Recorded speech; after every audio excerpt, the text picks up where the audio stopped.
السلام علیکم سامعین اور ناظرین، انفو ود انم میں آپ کو خوش آمدید کہتی ہوں۔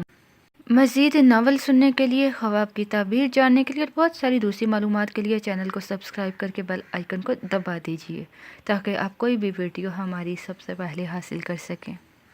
تو ویئرز، آج میں آپ کو بتاؤں گی خواب میں حج دیکھنا کس بات کی طرف اشارہ کرتا ہے۔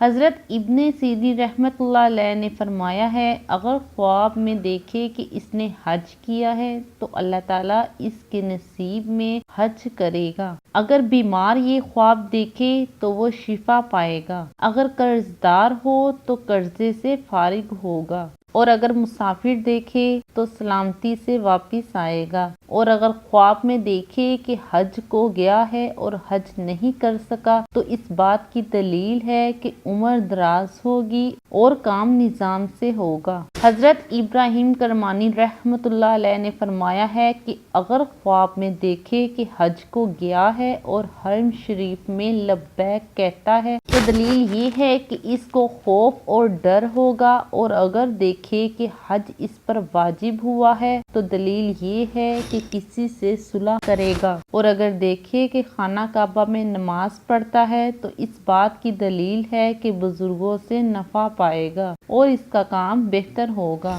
حضرت جعفر صادق رضی اللہ تعالیٰ عنہ نے فرمایا ہے کہ خواب میں حج کرنا 7 وجہ پر ہے۔ پہلی وجہ ہے نکاح کرنا، دوسری وجہ ہے کنیز خریدنا، تیسری وجہ ہے عادل بادشاہ کی زیارت کرنا، اور چوتھی وجہ ہے نیکی، اور پانچویں وجہ ہے کام کی کوشش کرنا، اور چھٹی وجہ ہے ثواب کی اجرت پانا، اور آخری 7ویں وجہ ہے اہل علم کی صحبت میں جانا۔ تو ویئرز، یہ تھی ایک چھوٹی سی انفارمیشن خواب میں حج دیکھنے کے بارے میں۔ مزید خوابوں کی تعبیر جاننے کے لیے دیکھتے رہیے انفو ود انم۔